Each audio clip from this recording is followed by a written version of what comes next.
So আজকে আমরা পড়বো হচ্ছে বোটানির ইম্পর্টেন্ট একটা অধ্যায়, যেটা হচ্ছে নগ্নবীজি এবং আবৃতবীজি। তো এই অধ্যায়টা তোমার আমার স্ক্রিন দেখতে পাচ্ছ? জি ভাইয়া, দেখা যাচ্ছে। ওকে। তো নগ্নবীজি এবং আবৃতবীজি আমাদের হচ্ছে সিলেবাসে আছে, ইয়ার চেঞ্জেও আছে, এটা আমাদের খুব একটা সময় লাগবে না। তো আমরা নর্মালি কি বুঝি আসলে, দেখো যে আমরা নগ্ন বীজি বলতে কি বুঝি এবং আবৃত বীজি বলতে কি বুঝি। ধরো আমরা কোনো আম খাচ্ছি, আমের মধ্যে একটা আঁটি থাকে এবং আঁটির ওপরে ফল থাকে, যেটা আমরা খাই। তার উপরে একটা হচ্ছে আহ ত্বক থাকে, বা হচ্ছে আমরা চামড়াই বলি না কেন, একটা থাকে। তার অর্থাৎ মাঝখানে থাকে আঁটি, তার উপরে আরো বেশ কিছু লেয়ার থাকে। হুম। তো দেখো, আঁটি বা হচ্ছে আমের, যেটাকে আমরা বলি হচ্ছে বীজ, এবং তারপরে থাকে হচ্ছে অ্যাকচুয়ালি ফল, যেটা আমরা খাই, এটা হচ্ছে ফল, ফল খাই। এবং তারপরে হচ্ছে এটা ত্বক। তো নর্মালি ফলের বৈশিষ্ট্যগুলো এরকমই হওয়ার কথা। তো দেখো, এই যে বীজ, যেটা এটা সৃষ্টি হয় হচ্ছে ডিম্বক থেকে। ডিম্বক বীজে, এবং গর্ভাশয় হচ্ছে ফল তৈরি করে, গর্ভাশয়। তোমরা পড়ছো কিনা জানি না, দেখো আমাদের যখন একটা গর্ভাশয় থাকে, এটা একটা গর্ভাশয় যদি হয়, তো এর মাঝখানে সহকারী কোষগুলো থাকে। এখানে নিচে থাকে হচ্ছে ডিম্বক, পড়ছো হয়তো এগুলো। উপরে থাকে হচ্ছে ডিম্বক, ডিম্বক, ডিম্বক। ওকে। এবং ফুল যে গর্ভাশয়, সেটা হচ্ছে তোমার ফলে পরিণত হয়। এই ডিম্বক গুলো এরা তৈরি করে হচ্ছে বীজ, ডিম্বক তৈরি করে বীজ, এবং ফুল গর্ভাশয় তৈরি করে হচ্ছে ফল। তো যাই হোক, এটা আপাতত মনে রাখো যে ডিম্বক বীজে এবং গর্ভাশয় হচ্ছে ফল তৈরি করে। ওকে, তারপরে হচ্ছে ত্বক। এখন এটা হচ্ছে নর্মাল ফলের ক্ষেত্রে। তো যেহেতু এখানে এই বীজটা ফল দ্বারা আবৃত থাকে, বা কোনো কিছু দ্বারা আবৃত থাকে, এই জন্য এইটাকে বলা হয় হচ্ছে আবৃত বীজ। এটাকে বলা হয় হচ্ছে আবৃত বীজ। যেটা ঢাকা থাকে সেটাকে বলা হয় আবৃত বীজ। আর যেটা ঢাকা থাকে না, সেটাকে বলা হয় হচ্ছে নগ্ন বীজ। আমরা নগ্ন বীজের ইংলিশ টার্মটা হচ্ছে জিমনোস্পার্ম।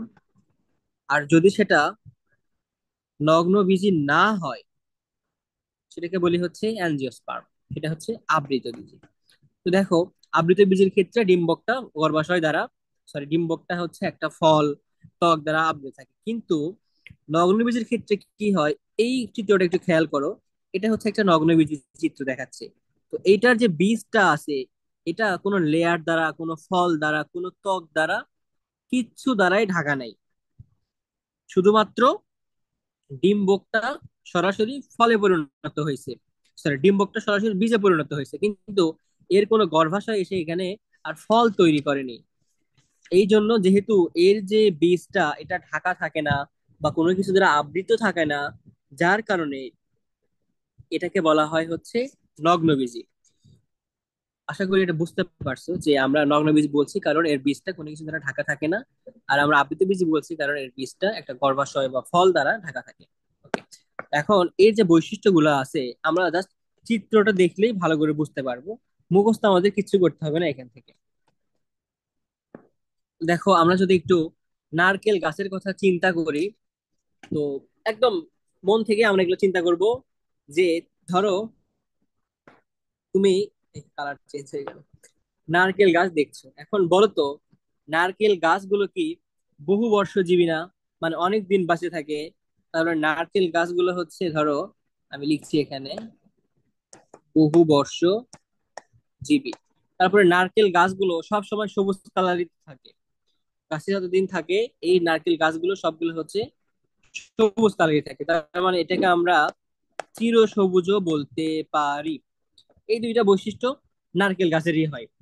তো এই যে সাইকাসের গাছ বা নগ্নবীজের যে গাছগুলো আছে, আমরা বিভিন্ন স্কুল কলেজে বা কোনো একটা বাগানে এগুলো দেখতে পারি। তোমরা এখন এই যে এই গাছগুলো একটু খেয়াল করো, এই দুইটা গাছগুলো খেয়াল করো, যে এগুলো সাইকাস। সাইকাস এক ধরনের নগ্নবীজি গাছ। সো আমরা যদি সাইকাসের বৈশিষ্ট্যগুলো পড়ি, তাহলে কাইন্ড অফ নগ্নবীজির বৈশিষ্ট্যগুলো পড়া হয়ে যাবে। তো এই যে গাছগুলো দেখতে পাচ্ছ তোমরা, এই গাছগুলো হচ্ছে চিরসবুজ এবং বহু বর্ষজীবী। আচ্ছা ঠিক আছে। তো এই গাছের যেহেতু নগ্নবীজী, তার মানে এর ডিম্বক আছে, সেটা থেকে বীজ তৈরি হয়, তবে এর যেহেতু ফল তৈরি হয় না বা গর্ভাশয় নাই। আমি যদি এখন বলি বলো তো, সাইকাসের কি গর্ভাশয় আছে, বলবা না। সাইকাসের কি ফল হয়, বলবা না। সাইকাসের কি ডিম্বক হয়, হ্যাঁ সাইকাসের ডিম্বক হয়। ডিম্বক থেকে বীজ তৈরি হয়। ওকে। এরপর দেখো, আমরা এই যে ফল, আমাদের এখানে হচ্ছে যে ডিম্বকটা হলো, এই ডিম্বক অ্যাকচুয়ালি কি, এটা হচ্ছে তোমার পুংরেণুপত্র বা স্ত্রী রেণুপত্র, এগুলোই তো হবে, রাইট? সো এখানে দুইটা চিত্র তোমরা দেখতে পাচ্ছ, একটা হচ্ছে পুরুষ এবং আরেকটা হচ্ছে স্ত্রী। পুরুষটা এরকম হচ্ছে লম্বা এবং চোখা, আর স্ত্রীটা হচ্ছে এরকম গোল থাকে বা বিভিন্ন শেপেই থাকে। বাট এটা ফ্যাক্ট না। দেখো, এই দুইটা দুই ধরনের, পুরুষটা দেখতে এক ধরনের, স্ত্রীটা দেখতে হচ্ছে অন্য ধরনের। তার মানে এদের যে রেণুগুলো ধারণ করে, এই যে এগুলো আছে আমরা ক্ষুদ্র ক্ষুদ্র দেখতে পাচ্ছি, এগুলো হচ্ছে রেণু ধারণ করে, এগুলো দেখতে পাচ্ছি এরকম এরকম আছে, এগুলো হচ্ছে রেণু ধারণ করে। তো এগুলোকে এই জন্য বলা হয় রেণুপত্র। এই জন্য এগুলোকে বলা হয় রেণুপত্র। তো দেখো, এই যে পুরুষ যেগুলো আছে এবং স্ত্রী যেগুলো আছে, দুইটা কিন্তু দুই ধরনের। তো এই জন্য আমরা এটাকে দুইটা আলাদা নামে দিতে পারি, একটা হচ্ছে মাইক্রোস্পোর, একটা হচ্ছে মেগাস্পোর। এই চিত্র দেখে আসলে এইভাবে বোঝা যাবে না, আমরা চলে আসি হচ্ছে এই চিত্রটাতে। দেখো, এই চিত্রতে খেয়াল করে একটু, এইটা হচ্ছে পুরুষ এবং এটা হচ্ছে স্ত্রী। তো পুরুষগুলোর কি হয়, এই যে ক্ষুদ্র ক্ষুদ্র যেগুলো আমি একটু এরকম এরকম করে দেখালাম, এই যে এগুলো এগুলো আছে, যদি আমরা একটা ভাবে খুলে নিয়ে আসি, এটা খুবই ক্ষুদ্র, এরা হচ্ছে অনেক ক্ষুদ্র। যেমন ধরো, আমরা ক্ষুদ্র বলতে কি বোঝাই, যে ধরো নর্মালি আমরা বলি হচ্ছে বাস। বাস বলতে আমরা বড় বুঝি, বড় বাস। যদি আমরা বলি মাইক্রোবাস, মাইক্রোবাস তার মানে সে বাসটা ছোট। তার মানে মাইক্রো, মাইক্রো মানে হচ্ছে ছোট। তো যেহেতু এই রেণুপত্রটা, পুং রেণুপত্রটা ক্ষুদ্র, ক্ষুদ্র, তো এটাকে যদি আমরা হচ্ছে মাইক্রোস্পোরোফিল বলি, তাহলে কিন্তু খুব একটা গুণা এখানে হবে না। মাইক্রোস্পোরোফিল। এখন বলতে পারো ভাই স্পোরোফিল কেন বললাম? এই যে এগুলো হচ্ছে এক একটা স্পোর, এগুলো হচ্ছে এক একটা স্পোর। এই স্পোর গুলো হচ্ছে ডিম্বকের কাছে গিয়ে সেখানে প্রজনন ঘটায়। তো এই জন্য এটাকে বলা হয় স্পোরোফিল। এবং যেহেতু ক্ষুদ্র, এই জন্য এটাকে বলা হয় মাইক্রোস্পোরোফিল। আশা করি এটা বুঝতে পারছো। এবার আসি হচ্ছে স্ত্রীর ক্ষেত্রে। স্ত্রীর ক্ষেত্রে এই ডিম্বকটা দেখো অনেক বড়। নর্মালি যেটা পুং, যেটা এইরকম ক্ষুদ্র ছিল, সেই তুলনায় ডিম্বকটা হচ্ছে অনেক বড়। যেহেতু বড়, তার মানে এটাকে আমরা বলি হচ্ছে মেগা। বড় মানে হচ্ছে মেগা, এটাকে বলা হয় মেগা স্পোর। এখানে একটাই, এখানে একটা স্পোর থাকতে পারে বা অনেকগুলো থাকতে পারে, বাট প্রতিটা ডালে এরকম হচ্ছে, ডালে বা প্রতিটা কোনায় এরকম মনে হচ্ছে একটা করেই থাকে। তার মানে পুরুষটাকে বলা হয় মাইক্রোস্পোর, আর স্ত্রীটাকে বলা হয় মেগাস্পোর। যেহেতু দুইটা দুই ধরনের, এই জন্য এদেরকে বলা হয় অসম রেণুপ্রসূ। মানে এদের রেণুগুলো যেটা ধারণ করে, এটা দুই রকমের, একটা হচ্ছে মাইক্রোস্পোর, একটা হচ্ছে মেগাস্পোর। তো এই যে মাইক্রোস্পোর যেটা, মাইক্রোস্পোর যেটা, এটাকে আমরা হচ্ছে স্ট্রোবিলাসও বলতে পারি। মাইক্রোস্পোরকে আমরা স্ট্রোবিলাসও বলতে পারি। যেহেতু এটা পুরুষ মাইক্রোস্পোর, এই জন্য এটাকে আমরা বলি হচ্ছে পুং স্ট্রোবিলাস। এটাকে আমরা বলি পুং স্ট্রোবিলাস। ওকে। এরপরে সেখান থেকে আমরা একটা রেণুপত্র পাইছি। এটা হচ্ছে একটা ধরো রেণুপত্র বা একটা শুক্রাণু আমরা নিয়ে আসলাম। এরপরে এটা হচ্ছে একটা স্ত্রী রেণু, যেটা আমরা ডিম্বক বা মেগাস্পোর যেটা বলি না কেন। এখন এই যে দেখো, এগুলো ধারণ করে আছে, যে যে অঙ্গটা কোনো কিছুকে ধারণ করে থাকে, সেটাকে আমরা বলি হচ্ছে তোমার ধারক বা বাহক, যেটা বলি না কেন। তো নর্মালি ফিল মানে হচ্ছে পাতা, ফিল মানে পাতা। তো যদি এই ধারণ করে থাকে কোনো পাতা, যদি মেগাস্পোরটা ধারণ করে থাকে, সেটাকে আমরা বলবো হচ্ছে মেগাস্পোরোফিল। মেগাস্পোরোফিল। তার মানে মেগাস্পোর যে পাতা ধারণ করে থাকে বা যে পাতার মতো আকৃতি ধারণ করে থাকে, তাকে বলা হয় মেগাস্পোরোফিল। তারপরে আসি একটু এখানে, যদি আমরা একটাকে এখান থেকে ধরো খুলে নিয়ে আসলাম, স্ট্রোবিলাস থেকে তুমি একটাকে খুলে নিলা। খুলে নেওয়ার পরে এই যে প্রথমত মাথায় এখানে যে চোখা থাকে, এই চোখা মাথাকে বলা হয় অ্যাপোফাইসিস। যেটা অগ্রে থাকে বা যেটা আগে থাকে সেটাকে বলা হয় অ্যাপোফাইসিস। এবং এর মাঝখানে হচ্ছে সেরাস থাকে। সেরাস বলো বা সোরাস বলো, এখানে সোরাস কণিকা থাকে। তো এই যে একটাকে তুমি ধরো এখানে নিয়ে আসলা। তো এটা হচ্ছে আমাদের প্রজননে অংশগ্রহণ করে। এখন দেখো, এদেরকে আমরা স্পোর বলতেছি। তো এদের যে উদ্ভিদটা আছে, আমরা যখন হচ্ছে কোন অধ্যায় পড়বো এটা, এটা মেবি হচ্ছে আমাদের বোটানির 10 নাম্বার অধ্যায়, যাই হোক। সেখানে গেলে আমরা হচ্ছে স্পোরোফিল, তারপরে হচ্ছে গ্যামিটোফাইটিক, এগুলো আস্তে আস্তে বুঝতে পারবো। তো দেখো, যেহেতু এই নগ্নবীজিটা স্পোর উৎপাদন করে, এই জন্য এটাকে আমরা বলে হচ্ছে স্পোরোফাইট। ফাইট মানে হচ্ছে উদ্ভিদ। যে উদ্ভিদটা স্পোর উৎপাদন করে সেটাকে বলা হয় স্পোরোফাইট। তারপরে বললাম গর্ভাশয় নাই, ডিম্বক আছে, এবং এদের হচ্ছে লিভস কাট থাকে। ভাইয়া সেটা আবার কি জিনিস দেখো, আমরা যখন ডাবের গাছ থেকে কোনো একটা ডাল যদি কেটে ফেলি, ডাবের গাছে দেখবা এরকম এরকম করে হচ্ছে ছোপ ছোপ থাকে। অর্থাৎ এখানে যে পাতা ছিল এটা বোঝা যায়। তো যেই জায়গা থেকে পাতা পড়ে যাওয়ার পরে পাতার চিহ্ন সেখানে থেকেই যায়, সেটাকে বলা হয় লিভস কার। লিভস কার মানে হচ্ছে পাতার ক্ষত চিহ্ন। আমরা এগুলো বৈশিষ্ট্য পরে পাবো, তখন লিখে নেওয়া লাগবে না, এগুলো বইয়ে আমাদের মোটামুটি সবকিছু আছে। এরপরে এই যে দেখো, পুরুষ থেকে স্ত্রীর কাছে এর হচ্ছে স্পোর গুলো যে চলে যাবে, এটা হচ্ছে বাতাসের মাধ্যমেই যাবে। এবং বায়ু পরাগী যেটাকে আমরা বলি, যেহেতু বায়ু পরাগী এজন্য এগুলো হচ্ছে ফ্লাজেলে থাকে। এখন বলতে পারো যে এদের পরাগায়নটা কেন পতঙ্গের মাধ্যমে হয় না? পতঙ্গের মাধ্যমে পরাগায়নটা হতে হলে আমাদের দরকার হচ্ছে ফুল থাকা। ফুল পতঙ্গের দিকে, সরি, পতঙ্গের ফুলের দিকে পতঙ্গ আকৃষ্ট হবে। কিন্তু যেহেতু এখানে নগ্নবীজিতে কোনো ফুলের সৃষ্টি হয় না, ডাইরেক্ট ফল আসে, এখানে ফল বলতে ডাইরেক্ট বীজ আসে, এখানে কোনো ফুলের কোনো অস্তিত্বই নাই। তো যদি নগ্নবীজে ডাইরেক্ট এরকম স্পোর আসে বা ডিম্বক আসে, সেখানে পতঙ্গ আকৃষ্ট হওয়ার কোনো কথাই নাই। যার কারণে এদের হচ্ছে ফ্লাজেলে থাকে। ফ্লাজেলা মানে হচ্ছে তোমার রশির মতো থাকে এরকম, যেটা দ্বারা এরা চলাচল করে। বা যদি কোনো ওই ডিম্বকের কাছে যখন এরা আসে, ফ্লাজেলা এর কাছে এসে এর সাথে তখন যুক্ত হয়ে কাজ টাজ করে। আচ্ছা, ওকে, এটাও বুঝতে পারলাম। তারপরে আহ আরেকটা কথা এখানে আমাদের মনে রাখতে হবে। তোমরা হচ্ছে এটা মনে রাখো যে জাইলেমের ভাই নাই, জাইলেম এর ভাই নাই, ফ্লোয়েমের সঙ্গী নাই। ফ্লোয়েম এর সঙ্গী নাই। এই সবসময় দুইটা কথা মনে রাখবা, এটা একদম মুখস্থ হয়ে যাবে বলতে বলতে। জাইলেমের ভাই নাই, ফ্লোয়েমের সঙ্গী নাই। এখানে জাইলেমের ভাই বলতে আমরা বোঝাচ্ছি হলো ভেসেল। জাইলেমে হচ্ছে ভেসেল নাই, আর ফ্লোয়েমে হচ্ছে সঙ্গী নাই, বা হচ্ছে তোমাদের সঙ্গী কোষ নাই। সঙ্গী কোষ নাই। এখন বলো, তোমরা কি জাইলেম আর ফ্লোয়েমটা বোঝো? নাবিলা, বোঝো জাইলেম ফ্লোয়েম কি জিনিস?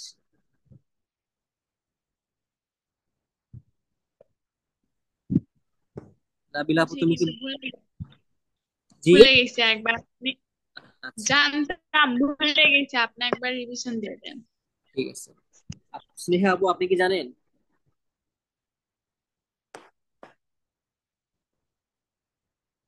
আপনি কি জাইলেম ফ্লোয়েম বোঝেন স্নেহা আপু? হ্যাঁ। দারুন দারুন। আচ্ছা, তো দেখো আমি একটা গাছ আঁকাবো এখানে। এটা হচ্ছে একটা গাছ, গাছের কাণ্ড। এটা হচ্ছে মাটির সাথে লেয়ার। তারপরে এগুলো ধরো হচ্ছে পাতা। ওকে, এগুলো ধরো আরো পাতা। পাতা, তো কি হয়, এগুলোতে হচ্ছে পানি থাকে। এই পানিটা কোথায় নিয়ে যাওয়া লাগে? এই পানিটা নিয়ে যাওয়া লাগে আমাদের হচ্ছে পাতায়। পাতায় পানি নিয়ে গিয়ে কি করে, পাতায় হচ্ছে সালোক সংশ্লেষণ প্রক্রিয়ায় খাদ্যটা তৈরি করে। তো এই যে পাতায় নিয়ে যাচ্ছে, কি দিয়ে আসলে পাতায় নিয়ে যাচ্ছে, পাতায় কি নিয়ে যাচ্ছে দেখো, পাতায় নিয়ে যাচ্ছে হলো পানি বা জল। সেখান থেকে নিয়ে যাবে হচ্ছে পাতায়। তো এটা নিয়ে যাওয়ার জন্য তো আমাদের কোনো একটা পাইপ দরকার পড়ে। একটা পাইপের মাধ্যমে আমরা এই জল বা পানিগুলো উপরে নিয়ে যাবো। ধরো আমরা এখানে একটা পাইপ দিলাম, যে পাইপ দিয়ে এখানে চলে আসলো হচ্ছে পানিটা। এই যে নিচের যে পানিগুলো ছিল, এই পানিগুলো হচ্ছে উপরের দিকে চলে গেল। তো দেখো, যেই নলটা পানি বা জল নিয়ে উপরের দিকে যায়, সেটাকে আমরা বলি হচ্ছে জাইলেম। জাইলেমের একটা কোষ হচ্ছে তোমার ভেসেল। এটা 19-এ ছিল, তোমরা যেহেতু পড়োনি, এখন এটা নিয়ে কথা বলে 2টা ক্লাস লাগবে, দরকার নাই। ধরো জাইলেমের একটা কোষ হচ্ছে ভেসেল। আবার ধরো পাতায় এবার খাদ্যটা তৈরি হয়েছে, এখানে ধরো হচ্ছে ফুড হয়েছে। তো এই ফুডটা কি করতে হবে? ফুডটা আমাদের সারা দেহে পৌঁছাতে হবে, একদম মূল পর্যন্ত যাবে, আবার দেহে অন্যান্য অর্গানে চলে যাবে। এই ফুডটা সারা দেহে পৌঁছাতে হবে। তো সারা দেহে পৌঁছানোর জন্য আমরা একটা নল ব্যবহার করব। আমরা খাদ্যগুলো সারা দেহে পৌঁছানোর জন্য আমরা নতুন করে আবার নল ব্যবহার করব। তো যেই নলটা দিয়ে খাদ্য বা ফুড সারা দেহে আমরা পরিবহন করব, ফুডতে হচ্ছে তোমার বলবো হচ্ছে ফ্লোয়েম। তাহলে ফ্লোয়েম কি করে? ফুড পরিবহন করে। আর জাইলেম কি করে? জল পরিবহন করে। জাইলেম জল কোথায় পায়? জাইলেম জল জমিতে পায়। সবগুলো হচ্ছে জ দিয়ে। জতে জাইলেম, জতে জল, জতে জমি। ফতে ফ্লোয়েম, ফতে ফুড, সেটা হচ্ছে সারা দেহে দেয়। বলো, জাইলেম ফ্লোয়েমটা কি বুঝলা?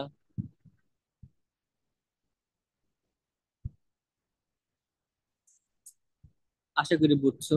তো এই যে জাইলেম, এই জাইলেমের হচ্ছে ভেসেল নাই, মনে রাখো এটা। জাইলেমের হচ্ছে ভেসেল নাই। কোথায় নাই? নগ্নবীজের ক্ষেত্রে নাই। আর ফ্লোয়েমের হচ্ছে সঙ্গী নাই, বা সঙ্গী কোষ নাই। কোথায় নাই? নগ্নবীজের ক্ষেত্রে নাই। এইটাকে হচ্ছে আমরা এইটুকু থেকে বুঝলাম। ওকে।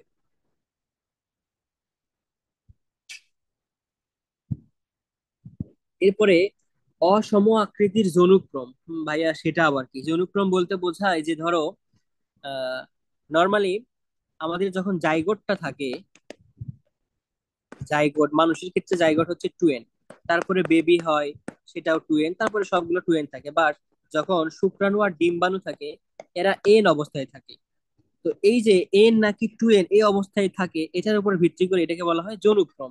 যে পর্যায়ক্রমে এন এবং 2n সৃষ্টি হয়, এটাকে বলা হয় জনুক্রম। এখন এই নগ্ন বীজের ক্ষেত্রে জনুক্রমের যে সময়টা, ধরো এটা একটা আমরা ফুল একটা সার্কেল ধরতেছি। এই ফুল সার্কেলের মধ্যে এন থাকে মাত্র খুব কম সময়, ধরো 100-র মধ্যে এইটুকু মাত্র থাকে হচ্ছে এন। এবং বাকি সময়টুকুতে এদের জীবন অবস্থায় থাকে হচ্ছে 2n। যেহেতু 2n অনেক বড় সময় ধরে থাকে, এন খুব কম সময় ধরে থাকে, এই জন্য এটাকে আমরা বলি হচ্ছে অসম জনুক্রম। মানে এন এবং 2n এর সময়কাল হচ্ছে আলাদা থাকে। আচ্ছা, অসম জনুক্রম।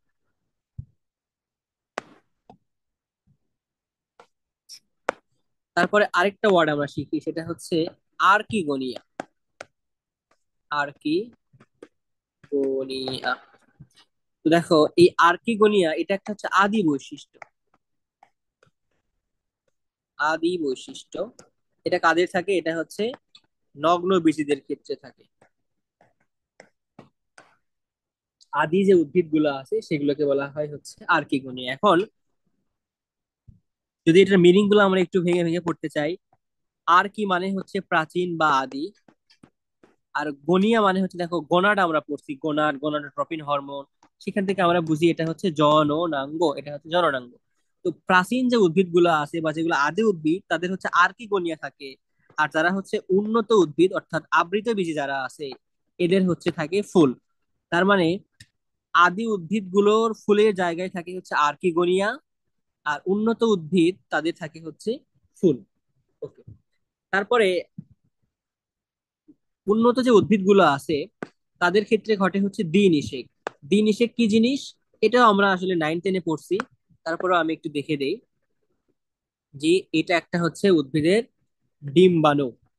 সো এর মধ্যে এইখানে দুইটা কোষ থাকে, তারপরে নিচের দিকে দুইটা তিনটা কোষ থাকে, উপরের দিকে তিনটা কোষ থাকে। এটা 9-10-এ পড়ার কথা।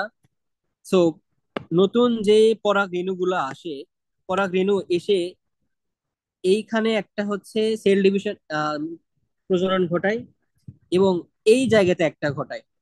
সো এইটা একটা নিষেক, এইটা একটা নিষেক। এই যে উপরের যে নিষেক, এটা এখানে হচ্ছে সেকেন্ডারি নিষেক ঘটে বা গৌণ নিষেক ঘটে। আর এখানে যে নিষেকটা ঘটে এটা হচ্ছে মেইন নিষেক। এখান থেকে তৈরি হয় হচ্ছে বীজ। আর এই নিষেকের ফলে তৈরি হয় হচ্ছে শস্য। তো এই যে দেখো, নিষেক এখানে ঘটতেছে দুইবার। দুইবার নিষেক ঘটতেছে, এই জন্য এটাকে বলা হয় দ্বিনিষেক। দ্বিনিষেক। কিন্তু যেটা আদি উদ্ভিদ, অর্থাৎ এই যে নগ্নবীজি, এটা আদি উদ্ভিদ, এর ক্ষেত্রে আর দ্বিনিষেক ঘটে না। আশা করি বুঝতে পারছো যে আদি উদ্ভিদের ক্ষেত্রে দ্বিনিষেক ঘটে না। এখন ধরো যদি আমরা একটু পার্থক্য আকারে কিছু কিছু এখানে বলতে চাই। ধরো আমি একটু লিখে দেই, তুলতে হবে না, এমনি জাস্ট দেখো এগুলো বোঝো কিনা। ধরো হচ্ছে নগ্নবীজি, আর এখানে হচ্ছে আবৃতবীজি। তো দুইটার গাছই হচ্ছে টুয়েন। এদের দুইটার গাছই হচ্ছে টুয়েন বা হচ্ছে ডিপ্লয়েড। তো আবৃত বীজের ক্ষেত্রে হচ্ছে দ্বিনিষেক ঘটে, বাট নগ্নবীজের ক্ষেত্রে দ্বিনিষেক ঘটে না। এরপরে এদের বললাম যে এখানে শ্বাস তৈরি হয় বা শস্য তৈরি হয়। আবৃত বীজের ক্ষেত্রে শ্বাস তৈরি হয়, ধরো হচ্ছে শ্বাস তৈরি হয়, শ্বাস তৈরি হয়। এবং এই শ্বাস যেটা তৈরি হয়, দেখো এখানে তিনটা নিউক্লিয়াস, একটা নিউক্লিয়াস, দুইটা নিউক্লিয়াস, তিনটা নিউক্লিয়াস, সো এটাকে বলা হয় থ্রি এন। Three N. কিন্তু নগ্নবীজের ক্ষেত্রে এরকম শ্বাস তৈরি হয় না, এখানে এনই হয়ে থাকে। তবে এই এই এনটা তৈরি হয় হচ্ছে নিষেকের পূর্বেই। মানে ধরো সে হচ্ছে মিলন ঘটেইনি, তার আগে এনটা তৈরি করে বসে আছে। বাট আমাদের এখানে নর্মালি আবৃতি বীজের ক্ষেত্রে কি হলো, যে পরাগরেণু আসলো, এসে সে হচ্ছে ডিম্বাণুর সাথে মিলিত করে থ্রি এন তৈরি করলো। সো এই থ্রি এনটা তৈরি হয় নিষেকের পর। নিষেকের পর। দেখো বুঝলা কিনা যে নগ্নবীজের ক্ষেত্রে যে নিষেকের পূর্বে শ্বাস হিসেবে এন তৈরি হয়, তবে আবৃত বীজের ক্ষেত্রে যে শ্বাসটা তৈরি হয় সেটা থ্রি এন, এবং এটা হচ্ছে নিষেকের পর। তো এইটুকু কি বুঝতে পারছো তোমরা?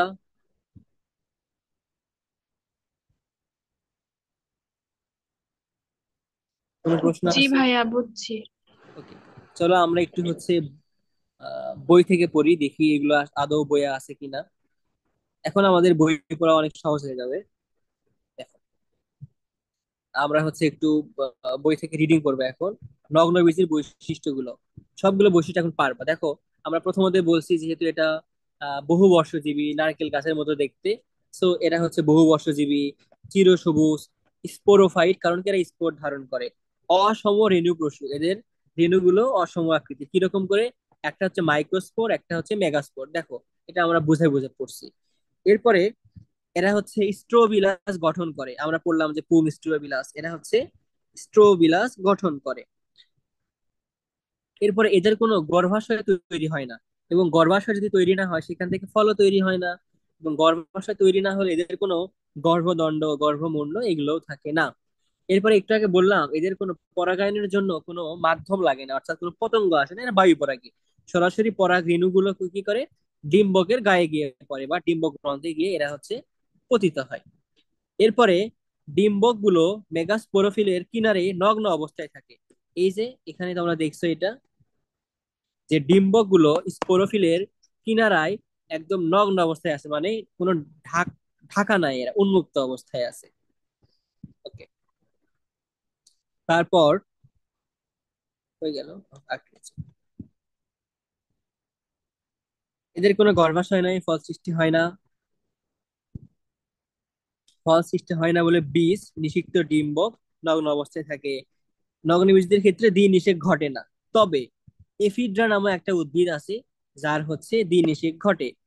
এটা ব্যতিক্রম, এফিড্রাতে হচ্ছে দ্বিনিষেক ঘটে। এটা শ্বাসকষ্টের হিসেবে ব্যবহার করা হয়, রোগের জন্য এটা ব্যবহার করা হয়। দেখো, একটু আগে বললাম আমরা শ্বাস যেটা, শ্বাস যেটা ছিল, শ্বাস বানানটা ভুল করছিলাম মেবি, শ্বাস এটা হচ্ছে এন, এন মানে হচ্ছে হ্যাপ্লয়েড। এবং এটা নিষেকের পূর্বের সৃষ্টি হয়। দেখছো আমরা সবগুলো মোটামুটি পড়ে ফেলছি। ওকে, তারপরে আসি, এদের জাইলেমের সত্যিকারের ভেসেল থাকে না, ফ্লোয়েমের সঙ্গী থাকে না, অর্থাৎ জাইলেমের ভাই নাই, ফ্লোয়েমের সঙ্গী নাই। এরপর এদের সকলেই বায়ু পরাগী, কারণ কি, এদের তো আসলে পতঙ্গ পরাগী হওয়ার জন্য কোনো ফুলই নাই। তারপরে আসি, অসম আকৃতি যৌনক্রম দেখা যায়, এটাও ব্যাখ্যা করছি। এদের হচ্ছে আর্কিগোনিয়াম সৃষ্টি হয়, আমরা এটাও পড়ছি। এদের লিভস্কার নগ্নবীজী উদ্ভিদের একটি ভিন্নধর্মী বৈশিষ্ট্য। লিভস্কার মানে হচ্ছে পাতা পড়ে যাওয়ার পরে যে ক্ষত চিহ্নটা থাকে সেটাকে বলা হয় লিভস্কার। বলো এই কয়টা বৈশিষ্ট্যগুলো কি তোমাদের আর নতুন করে মুখস্থ করতে হবে? তোমরা জাস্ট নারকেল গাছের কথা চিন্তা করবা আর পরীক্ষার হলে বৈশিষ্ট্যগুলো লিখে দিয়ে আসবা। পারবা না?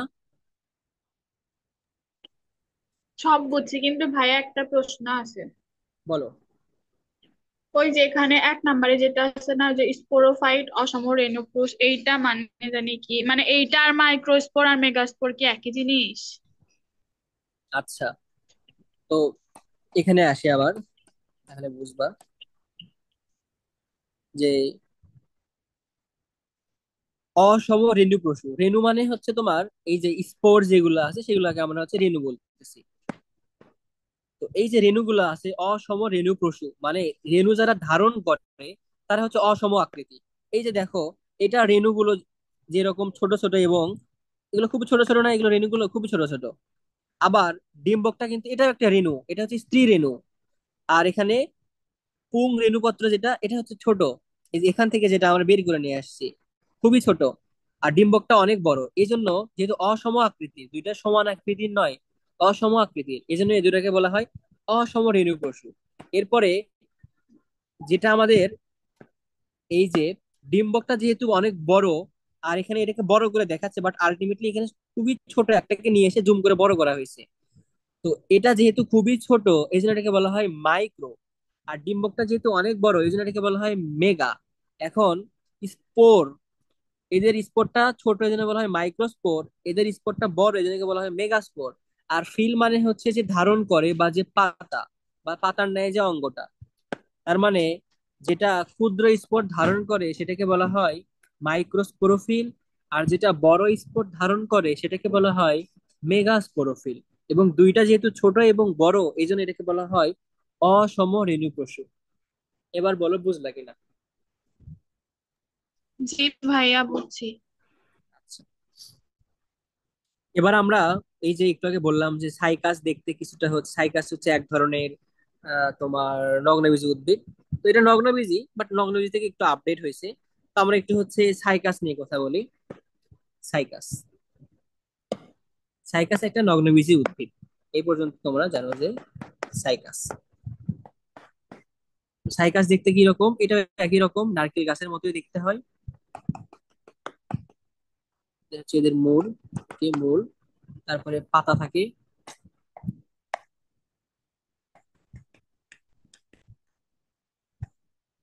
এগুলো হচ্ছে পাতা।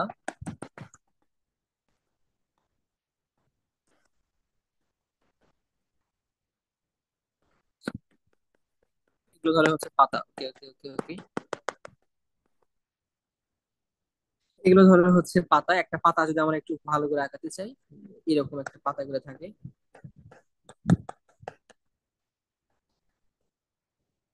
এই ধরে হচ্ছে পাতা। আচ্ছা, তো দেখো, একটু আগে বললাম যেহেতু সাইকাস এটা নগ্নবীজী উদ্ভিদ, তো এরা যেহেতু বললাম যে স্পোরোফাইট, স্পোর ধারণ করে, তার মানে এরা হচ্ছে স্পোরোফাইট। স্পোরো স্পোরোফাইট। এরপরে দেখো, এই উদ্ভিদের মূল আছে, কাণ্ড আছে এবং পাতাও আছে, তার মানে এদের দেহকে মূল, কাণ্ড, পাতায় ভাগ করা যায়। মূল, কাণ্ড, পাতা আছে, এদের মূল, কাণ্ড, পাতায় ভাগ করা যায়। এবং তোমরা পাম উদ্ভিদ দেখছো, সৌদি আরবে দেখা যায় বা মালয়েশিয়ায় দেখা যায়, পাম জাতীয় উদ্ভিদ যারা হচ্ছে, যেগুলোতে পাম অয়েল, সরি পাম তেল যেটা তৈরি করা হয়। সো এই উদ্ভিদগুলো কিছুটা হচ্ছে পাম জাতীয় উদ্ভিদ। সো সাইকাসকে আমরা পাম উদ্ভিদ বলতে পারি, এটা হচ্ছে পাম জাতীয় উদ্ভিদ। পাম জাতীয় উদ্ভিদ। আচ্ছা, এদের পাতাগুলো দেখো, নারকেলের পাতাগুলো কি অনেক বড় বড় না? মানে নারকেলের যদি একটা পাতা তুমি দেখো অনেক বড় বড় হয়, নর্মালি একটা গাছের পাতা আমের পাতার সাথে তুলনা করলে নারকেলের পাতা হচ্ছে অনেক বড়। এবং এদের পাতাগুলো হয় যৌগিক, মানে যদি এই পাশে যদি থাকে, এর অপোজিটে এই পাশেও থাকে। মনে আছে তোমাদের নারকেলের পাতাগুলো কিন্তু এরকম করেই থাকে, যৌগিক পাতা। এবং এদের যে হচ্ছে যখন নারকেলের পাতাটা যখন বের হয় দেখবা যে মাথাটা এরকম একটু ভাঁজ করানো থাকে, মাথাটা একটু ভাঁজ করা থাকে প্রথম, যখন তোমরা খেয়াল করছো কিনা জানি না। এই যে ভাঁজ করা থাকে, সর্পিল আকারে সজ্জিত থাকে, এটাকে আমরা বলি হচ্ছে সার্সিনেট ভার্নিশন। এটাকে বলা হয় সার্সিনেট ভার্নিশন। এই যে কচি পাতার যে হচ্ছে আহ, ভাঁজ হয়ে থাকে বা একটু সার্কেলের মতো হয়ে থাকে, এটাকে বলা হয় সার্সিনেট ভার্নিশন। সার্সিনেট ভার্নিশন এটা শুধুমাত্র যে সাইকাসে থাকে এরকমও না। যখন তোমরা ইয়ে পড়বা, যে কি মশ ফান্ড পড়বা, তখন এগুলো আরো ভালো করে বুঝবা যে সার্সিনেট ভার্নিশন কি জিনিস। তারপরে ক্রোজিয়ার আছে, যাই হোক। আবার দেখো, এই যে পাতা, এটা হচ্ছে একটা মাঝখানের কাণ্ড। ওকে, এটা ধরো একটা এই পাশে একটা পাতা, আবার এই পাশে একটা পাতা। তো এই দুই পাতার মধ্যে পানি চলাচলের জন্য এরকম একটা করে রেখা থাকে। একটা করে রেখা থাকে, এই রেখা দিয়ে পাতায় পানি যায়। তোমরা নারকেলের গাছের পাতার শলা হয় না, যেগুলো আমাদের হচ্ছে তোমার বিছানা বেড ঝাড় দেওয়ার জন্য যে আমরা ঝাঁটা ব্যবহার করি, বা কি বলো তোমরা ওটাকে, আমি জানি না। তো এই যে ওটা দেখবা, যেটা আমরা শলাটা তুলি, তো এই যে এদের পাতার মাধ্যমে যে একটা হলুদ রেখা থাকে বা যে কোনো রেখা থাকে, এটা দিয়ে অ্যাকচুয়ালি কি করে, পানি আসে, পানি এসে এটা দিয়ে পানিটা পার হয়ে যায়। তো এই যে পানি দিয়ে এখানে আমরা পাতার মাধ্যমে আমরা যে হচ্ছে পানিটা পরিবহন করছি, এই জন্য এটাকে বলা হয় ট্রান্সফিউশন টিস্যু। এটাতে মেইনলি হচ্ছে পানি পরিবহনই হয়, এটাকে বলা হয় ট্রান্সফিউশন টিস্যু। ওকে, এখন দেখো, নারকেল গাছের মূল কিন্তু আমের গাছের মূলের মতো হয় না। নারকেল গাছের মূল আমের গাছের মূলের মতো হয় না, এরকম হচ্ছে তোমার ক্ষুদ্র ক্ষুদ্র এরকম এরকম হয়ে থাকে। যদি আমি তোমাদেরকে আরেকটু ভালো করে দেখাতে চাই,